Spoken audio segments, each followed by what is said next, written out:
ஐயனார் துணை today episode வாங்க பார்க்கலாம். இன்றைக்கி வந்து என்ன பார்த்தீங்கன்னா, சோழன் வந்து அட்வான்ஸ் கொடுத்துட்டு வந்தார்ல, அந்த வீட்டை காமிக்கிறதுக்காக நிலாவை சஸ்பென்ஸ் அப்படின்னு சொல்லிட்டு கூட்டின்னு போகிறாரு.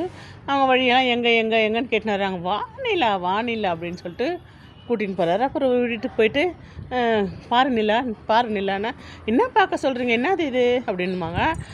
இங்கே பாருங்கள், இங்கே வந்து ஃப்ரிட்ஜ் வச்சுக்கலாம், இங்கே வாஷிங் மிஷின் வச்சுக்கலாம் அப்படின்ட்டு ஒன்று ஒன்றா சொல்கிறாரு. நிலா பார்த்துட்டு, சோழன் என்ன பண்ணுறீங்க, எனக்கு இந்த வீடு பிடிக்கல, எனக்கு வந்து இங்கே இருக்க இந்த தனியாக வந்து குடுத்தனம் பண்ணுறதெல்லாம் எனக்கு பிடிக்கல, யாரை கேட்டு இதெல்லாம் செய்கிறீங்க அப்படின்ட்டு கோவமாக அவங்க பாட்டுன்னு வெளியே வராங்க. பின்னாடியே வந்து ஹவுஸ் ஓனர் கேட்குறாரு, என்னப்பான்ட்டு பின்னாடி இருங்க சார், நான் வந்து பேசுகிறேன்ட்டு அவரும் நிலான்னு பின்னாடியே வராங்க.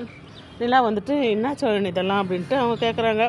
அப்புறம் இல்லை சார் நிலா, உங்கள் அப்பா தான் வந்து இந்த மாதிரி சொன்னார், அப்பா சொன்னால் 1000 சொல்வார், அதெல்லாம் கேட்பீங்களா, சந்தோஷமாக தான் சோழன் நான் இருக்கிறேன், உங்கள் வீட்டில் இருக்கிறதா எனக்கு சந்தோஷமாக இருக்குது, உங்கள் கூட எல்லாருக்கூடயும் இருக்கிறதா எனக்கு ரொம்ப சந்தோஷம் அப்படின்னு சொல்லிட்டு நிலா சொல்லுவாங்க. இல்லை நிலா, நீ கொஞ்சம் யோசனை பண்ணு, சோழன் இப்போ நீங்கள் பேசுறதை நிறுத்த போகிறீங்களா, இல்லை நான் கீழே இறங்கிக்கிட்ட மாடினுவாங்க. இல்லை நிலா நான் எதுவும் பேச மாட்டேன் அப்படின்ட்டு வீட்டுக்கு வராங்க. வீட்டுக்கு வந்தோன்னே சேரன் கேட்பார், என்னம்மா வீடு பிடிச்சிருக்கா, என்னண்ணே உங்களுக்கும் தெரியுமா, ஆமாம்மா சோழன் சொன்னான் அப்படின்னு. அப்புறமா எனக்கு பிடிக்கலண்ணே, இல்லைங்க அந்த வீடு நல்லா தானே இருக்கும் அப்படின்னு பாண்டி சொல்லுவார்.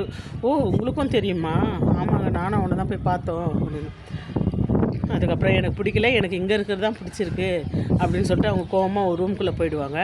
அப்புறம் சோழன் வந்து என்னதான்டா நடந்துச்சு அப்படின்னுவாங்க. சோழன் சொல்கிறதுக்கு எடுப்பார். உடனே நீலாம் வந்து சோழன் கூப்பிடுவாங்க. உள்ளே போவோம். உள்ளே போனோன்னா சோழனை கட்டி பிடிச்சின்னு, நான் சந்தோஷமாக இருக்கிறேன் சோழன், நான் நல்லா சந்தோஷமாக இருக்கிறேன், நீங்கள் எதையும் நினச்சிக்காதீங்க, நீங்கள் என்னை நல்லா பார்த்துக்கிறீங்க, இந்த சந்தோஷமாக எனக்கு போதும் அப்படின்ட்டு அவங்க சொல்லுவாங்க. இனிமேல் கடன் வாங்கிட்டு நம்ம சந்தோஷத்தை தேட வேண்டாம், நம்ம இதுவே நல்லா சந்தோஷமாக தான் இருக்கோம் அப்படின்னு சொல்லிட்டு சொல்லுவாங்க. அவங்களுக்கு வந்து புரிய வைப்பாங்க. சரி நிலா அப்படின்னு சொல்லுவாங்க. அப்போட 2 மனசாக தான் சோழனுக்கு இருக்கும். சரின்ட்டு அதுக்கப்புறமா வெளியே வருவார். வெளியே வந்து என்னடா நடக்குது, என்னடா ஆச்சு அப்படின்னா சோழன் வந்து சொல்லி புலம்புவார். நிலாவை எவ்வளோ கன்வின்ஸ் பண்ணாலும் முடியலடா, தனியாக போக மாட்டேன், இந்த வீட்டில் தான் இருக்குமா, இதுதான் அதுக்கு பிடிச்சிருக்கா அப்படி இப்படின்ட்டு சோழனும் சொல்லுவார்.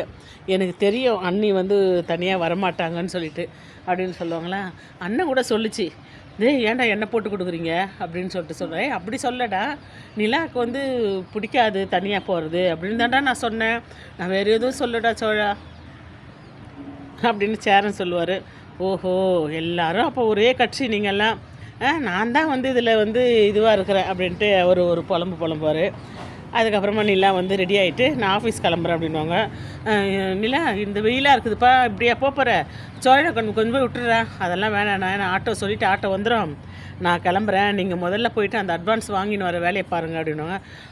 சரி முதல்ல போங்க அப்படின்வாங்க. அதுக்கப்புறமா சோழனும் சரி நான் போகிறேன் அப்படின்னு சொல்லிட்டு அவர் கிளம்புவார். இங்கே சேரன் வந்து அவங்க தனியாக போடுறாங்கன்னு தான் 2 அட்டைப்பெட்டி எடுத்து அதுக்குள்ளே எல்லா சாமான், நல்லா இருக்கிற சாமானெல்லாம் பேக் பண்ணுவார். அதை பார்த்துட்டேன்னா, இதையா நான் கொடுத்து அனுப்ப போகிறேன், நம்மக்கிட்ட இருக்கிறதுல நல்லதுடா, அதெல்லாம் தான் நான் பேக் பண்ணுறேன் அப்படின்ட்டு சொல்லிவிட்டு பேக் பண்ணுறதுக்கு போது தான் நிலா உள்ளே வருவாங்க. நிலா வந்தோன்னே தான் சேரன் வந்து கேட்பார் வீடு பிடிச்சிக்குதான்ட்டு. அதுக்கப்புறமா தான் இதெல்லாம் நடக்குது. அதுக்கப்புறமா பார்த்திங்கன்னா நிலா வந்து ஆஃபீஸ் போயிடுறாங்க. சோழன் வந்து அந்த 20,000 வாங்கின்னு வரதுக்காக அவர் கிளம்பிடுறாரு. வீட்டில் இருக்கிறவங்க அவங்க பேசுனதை பற்றி பேசின்னு சிரிச்சுட்டு இருப்பாங்க. இதோடு தாங்க இந்த எபிசோட் முடிஞ்சிருக்குது. நாளைக்கு பார்க்கலாம். இந்த வீடியோவை லைக்கு கமெண்ட்னு கொடுத்துருங்க.